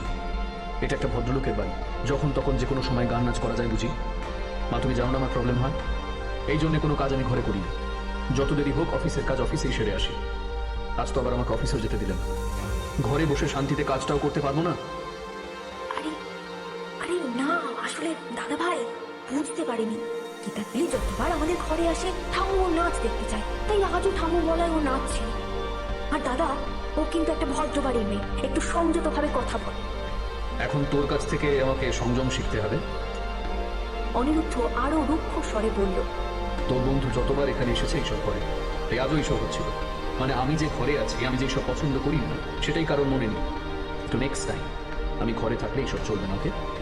আহ দাদু ভাই, ইলা দেবী বলে ওঠেন, ছোট্ট একটা ব্যাপারে তুমি এত রাগারাগি কেন করছো? ওরা কি যে বুঝে কিছু করেছে নাকি? এত মাথা গরম কেন করছো তুমি দাদা ভাই? শুধু শুধু করছি না ঠাম্মু। অনিরুদ্ধ বলে উঠল, তোমরা তো আমাকে চেনো। আচ্ছা আচ্ছা, ভুল হয়ে গেছে আমাদের, সরি, আর এমন হবে না। সেটা হলেই ভালো। সুকন্যার ঘর থেকে বেরিয়ে আসে অনিরুদ্ধ। নিজের ঘরে বসে ল্যাপটপের সামনে কাজ করা শুরু করলো, কিন্তু মন বসাতে পারলো না। এতটা রাগারাগি কেন করলাম? কি হলো আমার? এত বাজে বাজে কথা বললাম কেন? এখন মনটা এত অস্থির হচ্ছে কেন? গীতাঞ্জলির মুখটা মনে পড়ছে বারবার। ইস, আমি কি একটু বেশি করে ফেললাম? এই কথা ভাবতে ভাবতে অনিরুদ্ধ চোয়াল শক্ত করে বলে উঠল, যা করেছি বেশ করেছি। কে বলেছিল আমার গায়ে অমন করে পড়তে? সবকিছু ইচ্ছাকৃত করা। এরকম করে কত মেয়ে কাছে আসতে চেয়েছে আমার, এই মেয়েটিও তার মধ্যেই পড়ে। তবে তবে এর বেলা আমার অন্যরকম লাগছে কেন? আসলে ও প্রথম দেখাতেই গীতাঞ্জলির প্রেমে পড়ে গেছে। কখনো কখনো কাউকে প্রথম দেখাতেই মনে হয় এই সেই মানুষ যার হাত ধরে বাকিটা জীবন কাটানো যায়। কিন্তু অনি সেটা মানতে চাইছে না। তার ভয়, সংকোচ তাকে গীতাঞ্জলির থেকে দূরে সরিয়ে রাখতে চাইছে। গীতাঞ্জলির প্রতি তার ভালো লাগাটাকে সে স্বীকার করতে চাইছে না, এবং সেটা প্রমাণ করার জন্য গীতাঞ্জলির সামনে রুড হয়ে পড়ছে। মস্তিষ্ক বলছে সে কখনো প্রেমে পড়তেই পারে না, কিন্তু মন, সে তো কারোর কথা শোনে না। মন বলছে মেয়েটাকে তার ভালো লাগছে। মন ও মস্তিষ্কের দ্বন্দ্বে এবার অনির মন হেরে গেল। কিন্তু কতবার হারবে? আসবো? ল্যাপটপ থেকে মাথা তুলে চশমার ফাঁক থেকে গীতাঞ্জলির নিরীহ মুখটা দেখে অনিরুদ্ধ বিরক্তির সুরে বলল, কি দরকার? না মানে বলছিলাম যে আপনাকে আন্টি ডাকছে। মিনুদি আপনাকে ডাকতে এসেছিল। আপনি বললেন যে পরে যাবেন। আজ আপনার জন্মদিন, সবাই আপনার সাথে লাঞ্চ করতে চাইছে। ঠাম্মু আর আঙ্কেলের তো শরীর ভালো নেই, ওনারা তাড়াতাড়ি খাবার খান, কিন্তু আজ আপনার জন্য তারা ওয়েট করছেন। প্লিজ প্লিজ দেখুন, আমার উপর রাগ করে ওদের কষ্ট দেবেন না। আমি ইচ্ছে করে আপনাকে ডিস্টার্ব করতে চাইনি। আমি আপনাকে সেই জন্য সরি বলছি। গীতাঞ্জলির কথা শুনে অনিরুদ্ধ অবাক হয়ে যায়। এত কিছু বলেছি মেয়েটাকে, অথচ একটু রাগ নেই। আমার বাবা ঠাম্মুর জন্য এত চিন্তা। সবটাই কি বড় বাড়ির বউ স্ট্র্যাটেজি? অনিরুদ্ধ গীতাঞ্জলির দিকে তাকিয়ে বলল, তোমার উপর তোমার কোনো রাগ নেই। তুমি আমাদের বাড়ির গেস্ট, তোমার উপর আমি রাগ করিনি। তুমি যাও, আমি স্নানটা সেরে আসছি। গীতাঞ্জলি হেসে আচ্ছা বলে চলে গেল। গীতাঞ্জলির হাসি দেখে অনিরুদ্ধর মনে কোথায় একটা ভালো লাগা ছড়িয়ে গেল। বাথরুমে ঢুকে শাওয়ারের জলটা চালিয়ে স্নান করতে করতে অনিরুদ্ধ সকাল থেকে গীতাঞ্জলির সাথে ঘটে যাওয়া ঘটনাগুলো মনে করতে থাকে। অনিরুদ্ধ নিজেই বড্ড অবাক হচ্ছে। আজকেই তো মেয়েটাকে দেখলাম, কতটুকু দেখেছি ওকে, কি আছে মেয়েটার মধ্যে? একটা এত সিম্পল মেয়ে কেন এত প্রভাব ফেলছে আমার উপর? আমি কি সত্যি সত্যি না, এটা হতে পারে না, আমি হতে দেব না।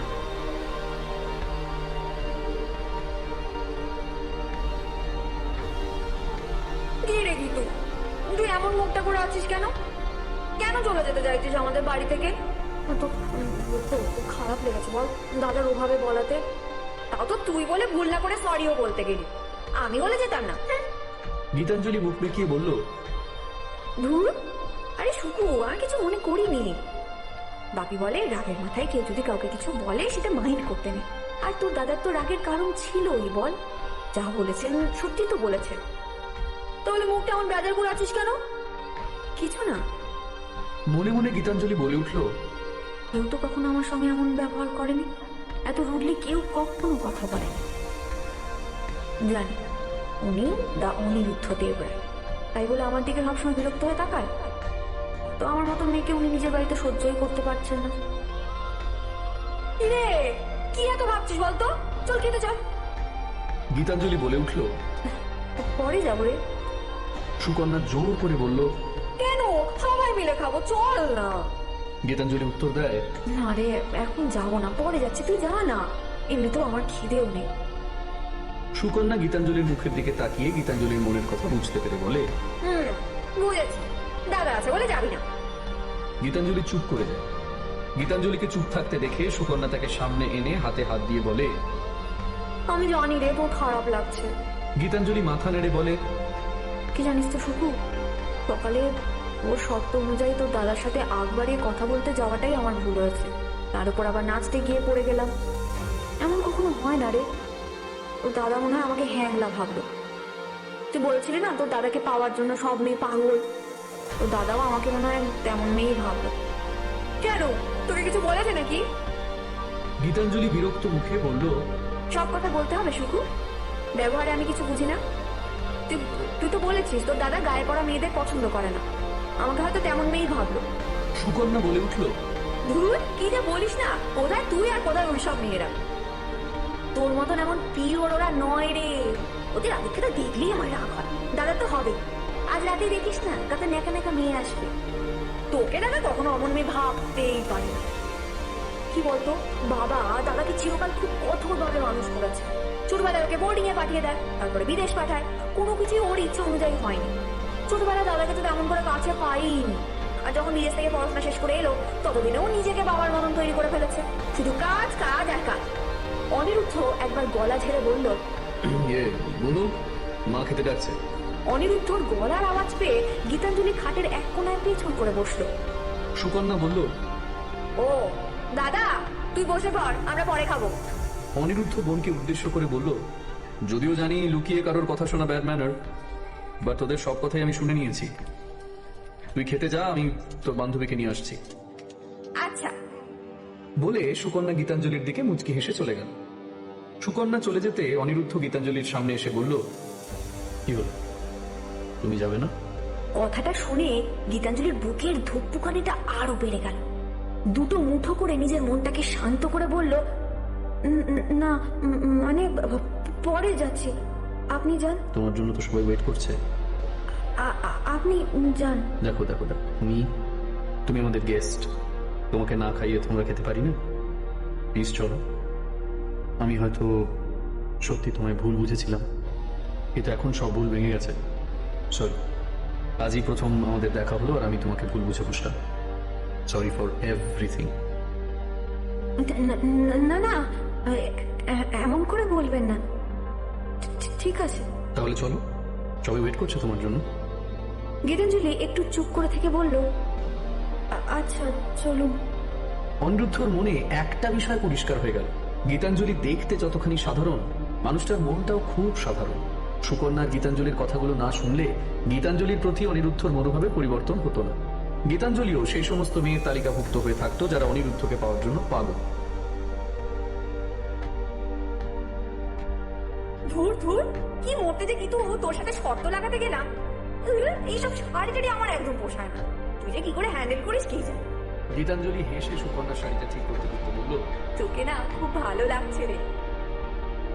সুকন্যা ভীত মুখে বলল, খুলে যাবে দেখিস। আরে খুলবে না, আমি ভালো করে পরিয়ে দিলাম তোকে। আন্টিকে দেখি আয় তো, যা, অন্যরকম লাগছে। তোর এই জিন্স শার্টের থেকে তো অনেক ভালো। সুকন্যা হেসে বলল, ওকে, যাচ্ছি। ততক্ষণে তুই রেডি হয়ে যা কিন্তু, ওকে? সুকন্যা তাড়াহুড়ো করে বেরিয়ে যায়, কিন্তু দরজাটা লাগিয়ে যেতে ভুলে যায়। গীতাঞ্জলি তাড়াতাড়ি করে একটা সবুজ মণিপুরি সিল্ক পরে নেয়। সাজগোজ বলতে চোখে কাজল এবং চশমা, কপালে ছোট্ট টিপ, ঠোঁটে হালকা লিপস্টিক, কানে ও গলায় সব সময়কার সোনার চেন ও দুল, আর চুলটা খোঁপা করে বাঁধা। ফুট করে দরজা খোলার আওয়াজে গীতাঞ্জলি বলে উঠল, এই শুকু, শুকুরে, আমার ব্লাউজের দড়িটা একটু বেঁধে দে না রে। আমি কিন্তু রেডি হয়ে গেছি প্রায়। এটা একটু করে দে না। কি রে, কি হলো? তাড়াতাড়ি কর না, এতক্ষণ তো আমাকে তাড়া দিচ্ছিলি। তুমি কি আমাকে করতে দিচ্ছো? অনিরুদ্ধর আওয়াজ শুনে গীতাঞ্জলির বুকটা শুকিয়ে গেল। তাড়াতাড়ি নিজের এক ঢাল চুলটা খুলে পিঠটা ঢেকে দিল। আঁচলটা গায়ের উপর দিয়ে লজ্জায় মাথা নিচু করে বলল, আপনি নক করে ঢুকতে জানেন না? নিশ্চয়ই জানি, আবার এটাও জানি যে চেঞ্জ করবার সময় দরজা বন্ধ করতে হবে। এটা বোধহয় তুমি জানো। গীতাঞ্জলির সামনে ঘুরে তাকাতেই অনিরুদ্ধ গীতাঞ্জলিকে দেখে তার গভীর চোখ দুটোই হারিয়ে যায়। সে ধীরে ধীরে গীতাঞ্জলির দিকে এগিয়ে আসতে থাকে। অনিরুদ্ধকে এগিয়ে আসতে দেখে গীতাঞ্জলি পিছতে থাকে এবং দেওয়ালে তার পিঠটা ঠেকে যায়। অনিরুদ্ধ গীতাঞ্জলির দিকে আলতো হেসে গীতাঞ্জলির কানের কাছে ফিসফিস করে বলল, আমি যেটা দেখেছি সেটাতে কিন্তু আমার কোনো দোষ নেই, পুরোটাই তোমার দোষ।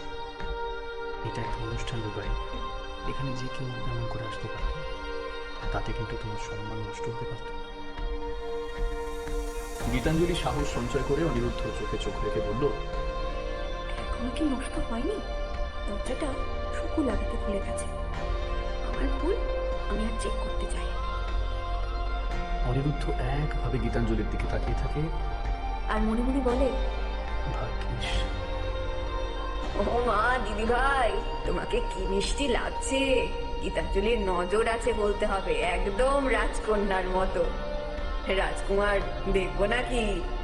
ইলা দেবীর কথায় সুকন্যা বলে উঠল, আগে তুমি তোমার রাজকুমারের বিয়ে দাও, তারপর আমার কথা ভেবো ঠাম্মু। মা, কেমন লাগছে আমার? মনামী দেবী হেসে বললেন, তাই তোমার রাজকুমার কোথায় দেখি, কেমন লাগছে তাকে? তোর দাদা তো তোকেই ডাকতে গেল। ও আচ্ছা, তাহলে আমি ঘরেই যাই, দেখি গিফটটা রেডি হলো কিনা। দাদা, কি করছিস তুই? সুকন্যার গলার আওয়াজে অনিরুদ্ধ সম্বিত ফিরে পায়। কোনো মতে গলা খাঁকড়ে রাগী গলায় বলে, এই, তোর বন্ধুর তোকে দরকার আছে। এটা বলে অনিরুদ্ধ দরজার দিকে এগিয়ে যায় আর যেতে যেতে বলে, গুরু, নেক্সট টাইম চেঞ্জ করবার আগে দরজাটা বন্ধ আছে কিনা চেক করে নিন। অনিরুদ্ধ চলে যাওয়ার পর সুকন্যা গীতাঞ্জলির মুখে সবটা শুনে হাসতে হাসতে গড়িয়ে পড়ে। তারপর বলল, কি ব্যাপার বলতো, আজ সকাল থেকেই দেখছি তোদের দুজনের মধ্যে খুব রোমান্টিক ঘটনা ঘটছে। গীতাঞ্জলি লজ্জায় রাঙা মুখে বলল, সুকু, তুইও না, তোর জন্যই সবটা হয়েছে। দরজাটা বন্ধ করে যাবি তো নাকি? ইস, কি লজ্জার ব্যাপার বলতো, কি ভাবলেন আমাকে নিয়ে? ছাড়তো, কি আবার ভাববেন? দেখছিলাম তো একভাবে তোরা একে অপরের দিকে তাকিয়েছিলি। কিন্তু আমার দাদাকে কেমন লেগেছে বল? কত তোর বাপি মাকেও বলি, ওরা তো খুব খুশি হবে। শুধু তো কিন্তু এই কালের হতে হবে, না হলে আমার এত হ্যান্ডসাম স্মার্ট দাদার সঙ্গে মন হবে না। সুকু, তুই যদি চুপ না করিস আমি কিন্তু এখনই চলে যাবো। গীতাঞ্জলির কথায় সুকন্যা গীতাঞ্জলির কাঁধে হাত দিয়ে বলল, আরে রাগ করছিস কেন? এই বলে সুকন্যা ফাজিলের হাসি হেসে বলল, এমনি বলছি। এবার ঘোর দেখি, তোর ব্লাউজের ফিতেটা বেঁধে দি। গীতাঞ্জলি পেছন ঘুরে দাঁড়ায়, মনে মনে ভাবতে থাকে, উনি অমন করে তাকিয়েছিলেন কেন আমার দিকে? আর আমারও বা কেন এত বুক ধুকপুক করে ওনাকে দেখলে? কিরে, এই, তোর কি হয়েছে বলতো? কি এত ভাবিস? সুকন্যার কথায় গীতাঞ্জলি নিজের চিন্তার জগৎ থেকে বেরিয়ে এসে বলে উঠল, হ্যাঁ, না না, কিছু না। সুকন্যা বলে উঠল, ইস, বললেই হলো কিছু না। আমার কি মনে হয় জানিস, দাদাকে নিয়ে তোকে যে কথাগুলো বলেছি সেটা নিয়ে তুই চিন্তা ভাবনা শুরু করেছিস। কিরে বল, হাতে সময় আছে, আমার দাদা কিন্তু এখনো পর্যন্ত সিঙ্গেল আছে। গীতাঞ্জলি চেঁচিয়ে বলল, সুকু, ইয়ার্কি কিন্তু একটা সীমা আছে। ওরে বাবারে, গিদু রাগ করেছি। ওকে ওকে, এই যাতে আর তোকে আমার বলতে হতে হবে না। গীতাঞ্জলির কটমট চাহানি দেখে সুকু আর তার কথা শেষ করতে পারে না। কিরে কিরে, তোদের হলো? তখন বললে তোরা দুজন রেডি। গীতাঞ্জলি মনামী দেবীর দিকে তাকিয়ে বলল, হ্যাঁ হ্যাঁ আন্টি, আমরা রেডি, চলো যাচ্ছি। মনামী দেবী মুগ্ধ চোখে গীতাঞ্জলির দিকে তাকিয়ে বললেন, তোমাকে খুব সুন্দর লাগছে গীতাঞ্জলি। গীতাঞ্জলি হেসে বলে, থ্যাঙ্কস আন্টি। দেবরায় ম্যানশন আলোর সজ্জায় পুরো সেজে উঠেছে। এক এক করে গেস্টরা আসতে শুরু করেছে। সন্ধে 8টার মধ্যে পার্টি জমে গেছে। অনিরুদ্ধ একে একে তার বন্ধু বান্ধব, ক্লায়েন্ট, অফিস স্টাফদের দেখা করছে। এমন সময় অনিন্দবাবুর ডাকে সাড়া দিয়ে অনিরুদ্ধ অনিন্দবাবুর সামনে গিয়ে বলে, ডাকছিলে? এই যে আমার বন্ধু অনিশ সেনগুপ্ত এবং শেখর শো, আর এরা ওদের মেয়ে লীনা আর রিচা। হ্যাপি বার্থডে অনি। একসঙ্গে প্রায় সবাই বলে ওঠে। থ্যাংক ইউ বলে অনিরুদ্ধ এদের সাথে একে একে হ্যান্ডশেক করে। বেশ কিছুক্ষণ বিজনেস সংক্রান্ত কথা হওয়ার পর অনিরুদ্ধকে বললেন, লীনা এবং রিচাকে ড্রিঙ্কস অফার করো।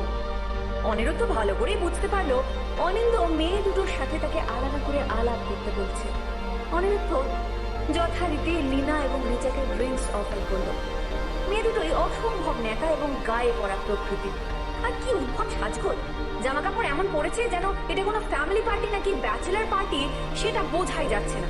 ওদের কথাবার্তায় অনিরুদ্ধর বিরক্তির পাড়া ক্রমশ বাড়ছে।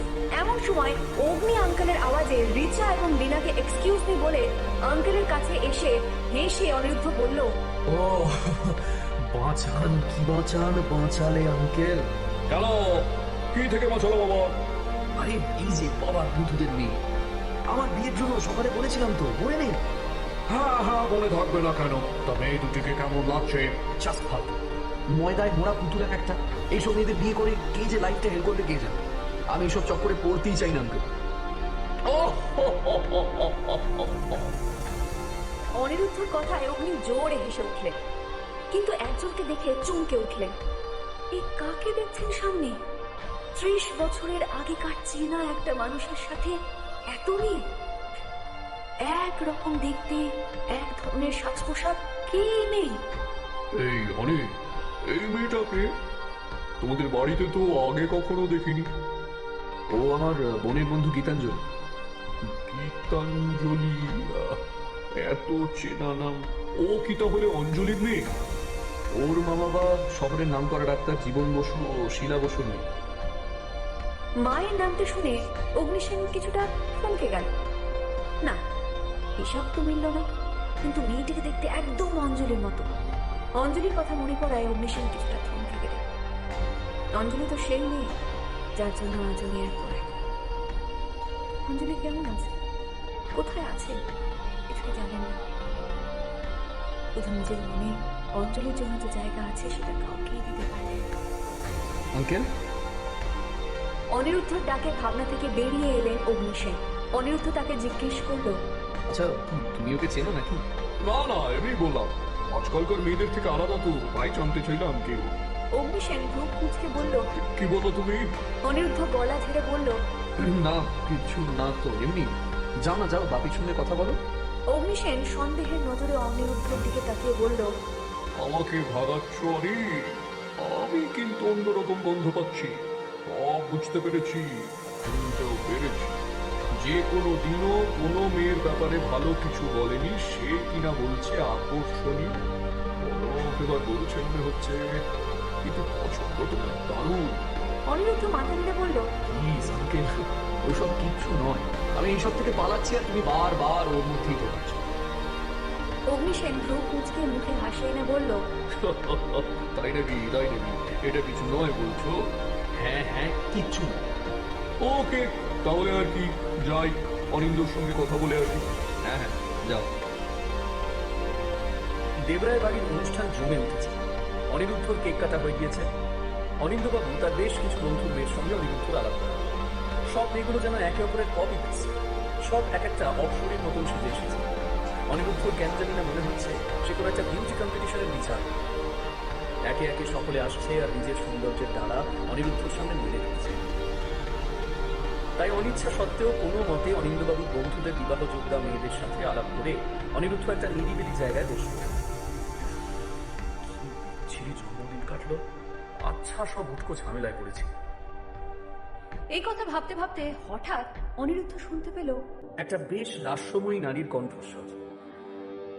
হায় অনিরুদ্ধ। এই কথা শুনে অনিরুদ্ধ বিরক্তি সহকারে পেছনে ঘুরে দেখে একটি তার সমবয়সী মেয়ে। মেয়েটি মুখে নকল হাসি নিয়ে অনিরুদ্ধর দিকে এগিয়ে এলো। মেয়েটিকে এগিয়ে আসতে দেখে অনিরুদ্ধ গম্ভীর স্বরে বলল, hello, may I know you? মেয়েটি মুখে হাসি বজায় রেখে বলল, আমাকে তোমার চেনার কথা, আমি তৃপ্তি মিত্র। অনিন্দ আঙ্কেল আমার বাবার বন্ধু হন। আচ্ছা, তুমি তৃপ্তি গ্রুপ অফ কোম্পানির সিইও, রাইট? ইয়েস। তাহলে এইসব খবর রাখো তুমি। অবশ্যই রাখতে হবে। মনে মনে অনিরুদ্ধ বলে উঠল, ওরে বাবা, আবার একটা পাত্রী, এবার আর পারছি না। তৃপ্তি অনিরুদ্ধর দিকে সম্মোহনী দৃষ্টিতে তাকিয়ে বলে উঠল, হ্যাপি বার্থডে অনি। এবার অনিরুদ্ধ নকল হাসল। হেসে বলল, থ্যাঙ্কস। তৃপ্তি অনিরুদ্ধর দিকে তাকিয়ে বলল, তা অনিরুদ্ধ, তোমার বিজনেস কেমন চলছে? অনিরুদ্ধ একটু থেমে বলে উঠল, ভালোই চলছে। তৃপ্তি অনিরুদ্ধর দিকে মুগ্ধ দৃষ্টিতে তাকিয়ে বলল, এই শহরের তুমি তো টপ বিজনেসম্যান। বাবি বলে তুমি খুব অল্প বয়সে খুব উন্নতি করেছো। অনিরুদ্ধ আলতো হেসে বলল, তাই, থ্যাঙ্কস। Mention not. এই বলে তৃপ্তি অনিরুদ্ধর আরো কাছে এসে বলল, আচ্ছা অনিরুদ্ধ, আমাদের আজকের ওই মিটিংটা কেন হচ্ছে জানো তো? I guess। অনিরুদ্ধ তৃপ্তির কণ্ঠে অন্যরকম সুর শুনে একটু থেমে গেল। তৃপ্তি এগিয়ে এসে অনিরুদ্ধর হাতটা ধরে বলল, তোমাকে একটা কথাই বলবো, I like you very much। আর তোমার আর আমার মধ্যে একটা সম্পর্ক তৈরি হলে আমাদের দুজনেরই লাভ। তোমার কোম্পানি আর আমার কোম্পানি এক হয়ে গেলে এই ইন্ডিয়ায় আমরা বেস্ট কোম্পানির ওনার হতে পারি। তাই আমি তোমার জন্য বেস্ট অপশন। তৃপ্তি, অলরেডি আমার কোম্পানি ইন্ডিয়ার বেস্ট কোম্পানি, তো শুধু জাস্ট এই একটা কারণেই তো কারোর সঙ্গে সম্পর্কে জড়ানো যায় না। তোমার কোম্পানির মতো 10টা কোম্পানিকে আমি টেক ওভার করেছি, আর তাছাড়া অনিরুদ্ধ দেবরায়কে কখনো লোক দেখে কিছু করানো যায় না। অনিরুদ্ধ আরো কিছু বলতো, কিন্তু এমন সময় সুকন্যা অনিরুদ্ধকে উদ্দেশ্য করে বলল, দাদা আমার কিছু বন্ধু এসেছে, তোর সাথে আলাপ করতে এসেছে, একটিবার এদিকে আয় না। হ্যাঁ হ্যাঁ, চল। এই বলে তৃপ্তির দিকে তাকিয়ে অনিরুদ্ধ বলল, তৃপ্তি, নাইস টু মিট ইউ। এখন আমাকে যেতে হবে। তৃপ্তি বিরক্তির সুরে একটা ঘন নিঃশ্বাস ছেড়ে বলল, ইয়েস অফ কোর্স। তৃপ্তির কাছ থেকে বেরিয়ে এসে অনিরুদ্ধ হাঁপ ছেড়ে বাঁচল। সুকন্যা বলল, এই দাদা, কোনো মেয়ে পছন্দ হলো তোর? এই মেয়েটা কিন্তু ভালো, কি বলিস? এই বলে সুকন্যা অনিরুদ্ধর দিকে তাকালো। অনিরুদ্ধ গম্ভীরভাবে বলল, ভালো নয় রে, একদম ভালো নয়, বড্ড গায়ে পড়া আর লুকি। অনিরুদ্ধর এই কথা শুনে সুকন্যা বলল, আচ্ছা দাদা, তো কেমন মেয়ে পছন্দ? অনিরুদ্ধ দীর্ঘশ্বাস ছেড়ে বলল, জানি না। ও, সেটাও জানিস না? ভালো, দেখবি বাপি খুব তাড়াতাড়ি তোর সাথে এই ধরনের কোন একটা মেয়ের বিয়ে দিয়ে দেবে। আচ্ছা, তোকে অত পাকামো করতে হবে না, চল, কার সাথে দেখা করবি বলছিলি তো? সুকন্যা ঠোঁট ফুলিয়ে বলল, চল। অনিরুদ্ধ থেকে কিছুটা দূরে গীতাঞ্জলি সুকন্যার বন্ধুদের সাথে হেসে হেসে গল্প করছিল। অনিরুদ্ধকে আসতে দেখে গীতাঞ্জলি ওখান থেকে সরে যাওয়ার জন্য সবার কাছ থেকে বিদায় নিয়ে ওখান থেকে সরে গেল। অনিরুদ্ধকে দেখেই গীতাঞ্জলি কেমন যেন দূরে দূরে সরে যায়। এই ব্যাপারটা লক্ষ্য করেছিল অনিরুদ্ধ। যতবার গীতাঞ্জলি অনিরুদ্ধর মুখোমুখি হয়েছে, গীতাঞ্জলি সরে যাচ্ছে। অনিরুদ্ধ আবার গীতাঞ্জলির এই উপেক্ষাটা নিতেও পারছে না, কিন্তু অনিরুদ্ধর মনের আরেকটি দিক বলে ওঠে, ভালোই হয়েছে, গীতাঞ্জলিকে দেখে ওর তো গীতাঞ্জলিকে দেখলে ওর তো অস্বস্তি হয়, এর থেকে ওকে না দেখাই বেটার। সুকন্যা তার বন্ধুদের গ্রুপের দিকে তাকিয়ে বলল, hi friends, meet my brother. এই বলে সুকন্যা অনিরুদ্ধর দিকে তাকিয়ে বলল, দাদা দেখ, এরা আমার বন্ধু। এদের মধ্যে কেউ কলেজ ফ্রেন্ড, আর কারোর সাথে আমি একসাথে নাচ শিখি। সুকন্যার সকল বন্ধুরাই হাই বলল অনিরুদ্ধকে। হঠাৎ করে বন্ধুদের মধ্যে জয় নামে একজন বলে উঠলো, গীতাঞ্জলি কোথায় গেল? আসছি বলে সেই যে গেল আর এলোই না। বলতে পারবো না রে, তুই দাঁড়া, আমি দেখছি। জয় সঙ্গে সঙ্গেই বলে উঠল, না সুকন্যা, তুই গল্প কর, আমি দেখছি। এই বলে জয় চলে যাওয়ার পর বন্ধুদের মহলে সবাই গুজগুজ করতে লাগলো। একজন বলল, আশিক চললো। কথাটা শুনে অনিরুদ্ধ চমকে উঠল। অনিরুদ্ধর মুখটা কঠিন হয়ে গেল। অনিরুদ্ধর মনের কোণে ক্ষোভের সঞ্চার হল। এই গীতাঞ্জলি, এখানে একা দাঁড়িয়ে কি করছিস? আরে এমনি দাঁড়িয়ে আছি, তুই কিছু বলবি? না রে, আমি তো তোকেই খুঁজছিলাম। চল না, সবাই ওখানে আছে। গীতাঞ্জলি আর কোনো অজুহাত খুঁজে না পেয়ে বলে উঠলো, না মানে আমি বাপি আর মানির জন্য ওয়েট করছি। জয় বলে উঠল, ও আচ্ছা। এই বলে জয় গীতাঞ্জলির দিকে মুগ্ধ দৃষ্টিতে তাকিয়ে বলল, একটা কথা বলবো তোকে? হ্যাঁ বল। জয় কুণ্ঠিত স্বরে বলল, না মানে তোকে না আজকে দারুণ লাগছে।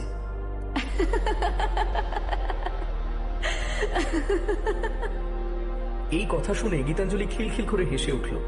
তারপর বলল, আমাকে আর দারুণ কি যে বলছিস না, চারিদিকে দেখ একবার ভালো করে, আমার থেকে অনেক সুন্দরী সুন্দরী মেয়ে ঘুরছে। গীতাঞ্জলির কথা শুনে জয় সবার দিকে তাকিয়ে তারপর গীতাঞ্জলির দিকে তাকিয়ে বলল, ওরা সব সং সেজেছে রে, এদের ইনার বিউটি বলে কিছু নেই। তোর সাথে ওদের তুলনাই হয় না। তুই তো পিওর, তোর মনটা কত সুন্দর। আজকাল কেউ আর ইনার বিউটি দেখে না রে। কে বলেছে? কে বলেছে কেউ দেখে না? যার দেখা সে ঠিক দেখে। তাই বুঝি? এইবার জয় মনে সাহস সঞ্চার করে কিছু একটা বলতে যাবে, হঠাৎ করে গীতাঞ্জলি বলল, এই জয়, ওই দেখ বাপি আর মানি, আমি দেখা করে আসছি। হ্যাঁ। জয় মনের কথা মনেই রেখে আচ্ছা বলে মাথা নাড়তেই গীতাঞ্জলি সামনের দিকে এগিয়ে যায়। গীতাঞ্জলি চলে যেতেই জয় আফসোসের সুরে বলে, ইস, আজও পারলাম না গীতাঞ্জলি তোকে বলতে যে আমি কতটা ভালোবাসি তোকে। এই বলে জয় নিজের মাথায় হাত দিয়ে নিজের মনেই বলে উঠল, খুব ভয় হয় যদি তুই কিছু মনে করিস, যদি তুই আর এই বন্ধুত্ব না রাখিস।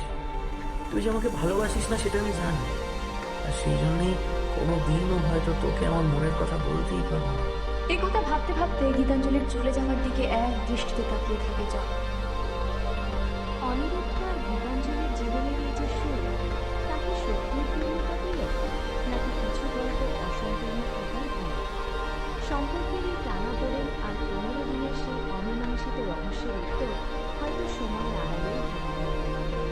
সঙ্গীতা দত্ত রায়ের কাহিনী অবলম্বনে আমাদের আজকের নিবেদন ফিরে পাওয়ার সুর আপনাদের কেমন লাগলো তা আমাদের কমেন্ট করে অবশ্যই জানাবেন। আপনাদের প্রতিটি মন্তব্য আমাদের নতুন নতুন গল্প তুলে ধরার অনুপ্রেরণা দেয়। গল্পটি ভালো লেগে থাকলে একটি লাইক দেবেন এবং আপনার প্রিয়জনদের সাথে শেয়ার করতে ভুলবেন না।